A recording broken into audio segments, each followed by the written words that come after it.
Halo semuanya, perkenalkan, aku Kevila S. Andini dengan NPM akhir 178.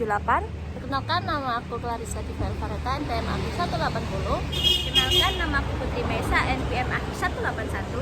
Kenalkan, nama saya Abdul Ratafani, NPM akhir 332. Kami lagi ada di Kopi Kenangan Cabang Rumput. Di sini kami akan menjelaskan mengenai tata kelola dan strategi yang digunakan oleh Kopi Kenangan. Simak videonya ya. Bye-bye.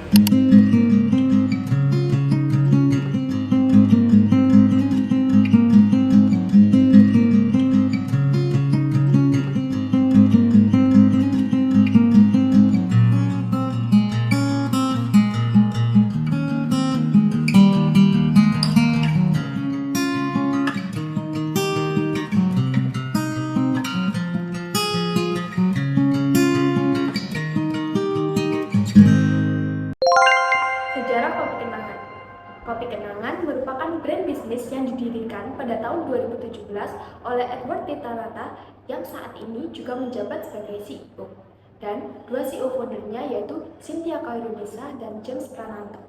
Uniknya, pendirian bisnis ini dilatar belakangi oleh rasa kagum Edward dengan adanya antrian panjang dari orang-orang yang ingin membeli produk minuman.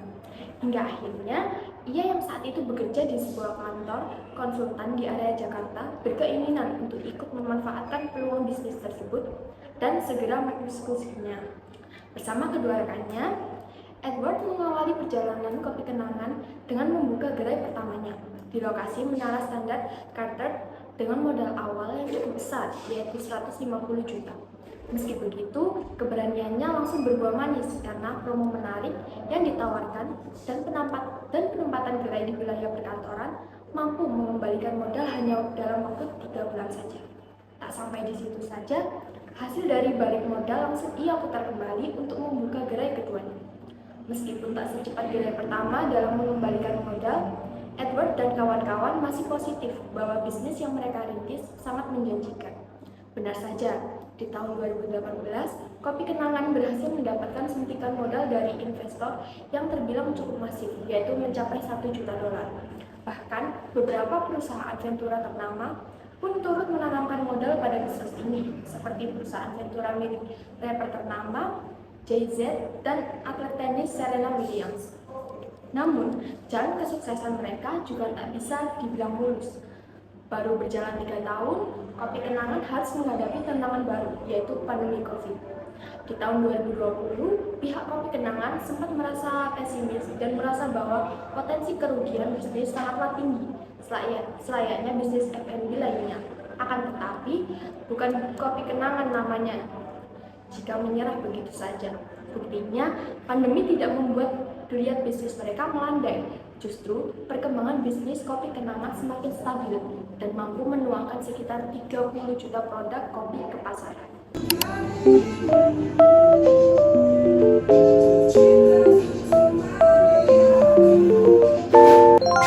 Tata kelola Kopi Kenangan.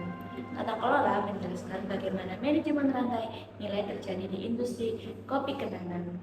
Mengikuti kiana tata kelola internal pada industri kopi kenangan masih mencapai tata kelola yang dilakukan oleh pihak internal.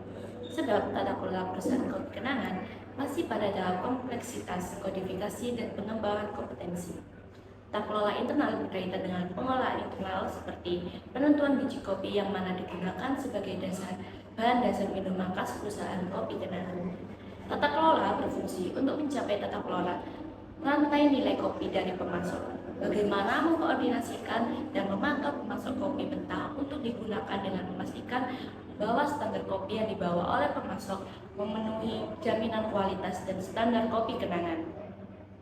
Selain itu, tata kelola internal juga mencakup manajemen pemasok hingga keterlibatan dalam membantu berbagai pengetahuan dengan pemasok kopi untuk mencapai standar kopi yang diinginkan. Standar kopi yang digunakan Kopi Kenangan harus memenuhi beberapa kriteria, antara lain memilih jenis kopi tertentu untuk diolah menjadi kenangan blend. Biji kopi yang dipilih antara lain jenis kopi Mandailing, Flores, dan Dampit.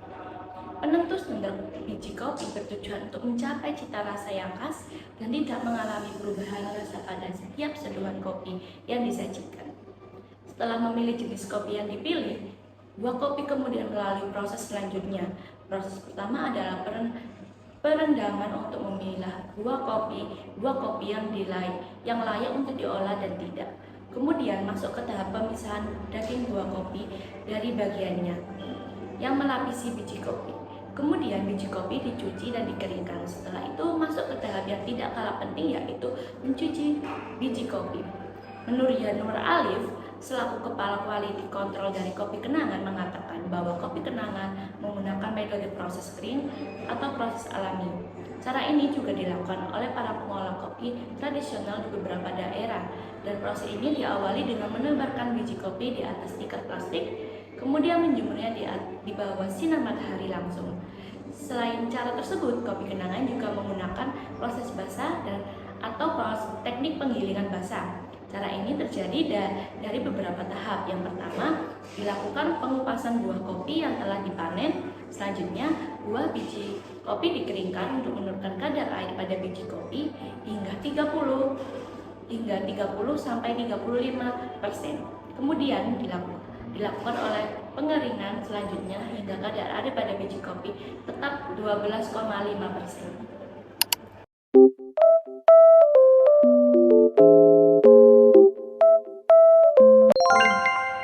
Setelah biji kopi diolah, proses selanjutnya adalah proses pemanggangan biji kopi.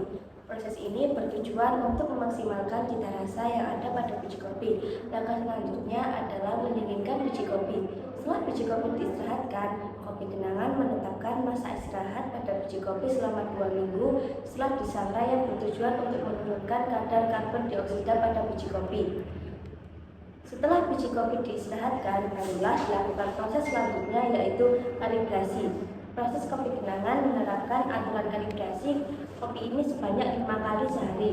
Proses ini diperlukan karena rasa kopi seringkali tidak konsisten dan mudah dipengaruhi oleh banyak hal, seperti suhu ruangan.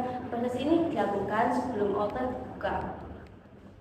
Nah, dari segi perlengkapannya, Kopi Kenangan menggunakan mesin kopi terbaik yang berasal dari Italia, dengan nama mesin yang digunakan yaitu La Marzocco dan Victoria Arduino, di mana biaya yang dibutuhkan untuk membeli mesin kopi tersebut adalah sekitar 300 juta euro. Tata kelola internal khas Kopi Kenangan ini dilakukan dengan tujuan menghadirkan secangkir kopi yang tidak hanya terjangkau namun juga berkualitas. Nah, kali ini saya akan menjelaskan tentang strategi yang digunakan Kopi Kenangan. Yang pertama, membuat aplikasi sendiri. Kopi Kenangan menggunakan strategi pemasaran cerdas melalui pengembangan aplikasi mobile sendiri. Aplikasi ini tidak hanya mempermudah pelanggan menjelajahi menu dan mendapatkan informasi produk, tapi juga menawarkan program loyalitas yang menggiurkan. Dengan akumulasi poin, pelanggan diberi insentif untuk kembali berbelanja, meningkatkan loyalitas terhadap merek, fitur pesan antar dalam aplikasi, pemberian kenyamanan kepada pelanggan untuk menikmati minuman favorit tanpa harus datang ke gerai fisik. Strategi bikin aplikasi sendiri ini menciptakan ekosistem terhubung bukan hanya sebagai platform pembelian, tapi juga sebagai saluran komunikasi 2 arah. Yang kedua, menyesuaikan perilaku konsumen. Kopi Kenangan berhasil menerapkan strategi pemasaran yang efektif dengan fokus pada menyesuaikan perilaku konsumen.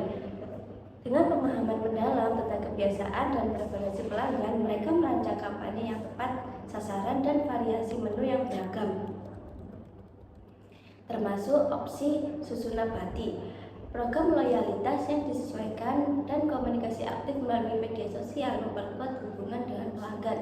Strategi ini tidak hanya menciptakan pengalaman personal dan relevan, tetapi juga membantu membangun kesetiaan pelanggan dan meningkatkan pangsa pasar. Terbukti dengan adaptasi strategi di tengah pandemi untuk tetap memuaskan konsumen.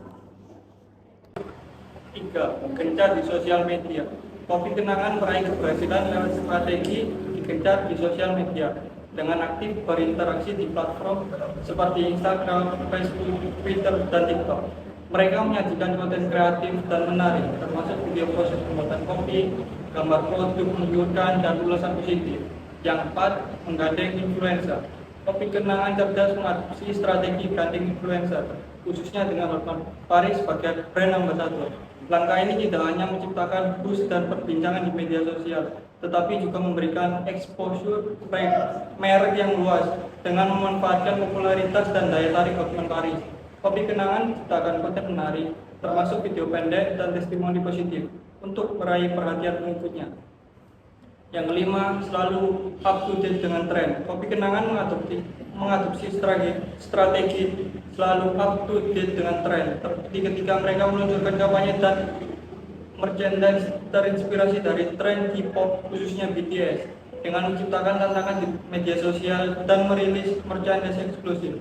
Kopi Kenangan berhasil menarik perhatian dan menciptakan buzz di kalangan penggemar BTS serta pecinta kopi. Kampanye ini tidak meningkatkan kesadaran merek, tetapi juga menciptakan engagement tinggi, menunjukkan bahwa Kopi Kenangan mampu berinovasi dan memenuhi kebutuhan pasar dengan sensitivitas yang tinggi. Kesimpulan, Kopi Kenangan yang didirikan pada 2017 oleh Edward Tirtanata, Cynthia Sairunisa, dan James Prananto telah menempuh perjalanan yang luar biasa dalam industri kopi. Berawal dari rasa kagum terhadap antusiasme pelanggan, Kopi Kenangan tumbuh besar dengan keberanian membuka gerai pertama di Jakarta, mendapatkan suntikan modal dari investor terkemuka pada tahun 2018. Kopi Kenangan menjadi fenomena di industri kopi.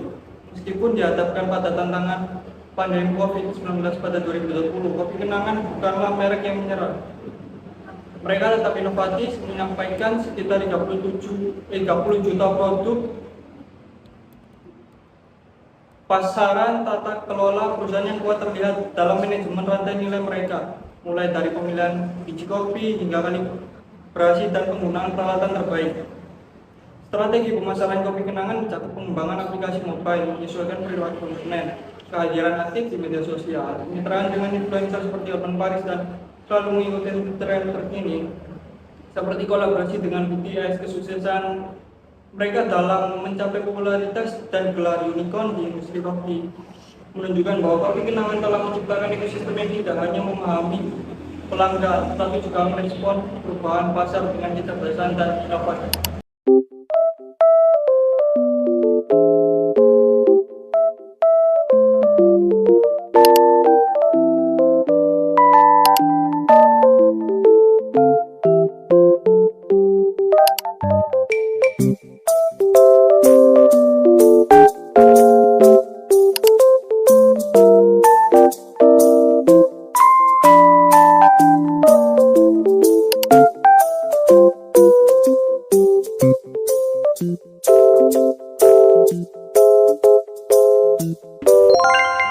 Sekian penjelasan dari kelompok kami. Semoga penjelasan dari kami dapat berguna dan bermanfaat untuk kalian. Jangan lupa subscribe, comment, and like. Wassalamualaikum warahmatullahi wabarakatuh.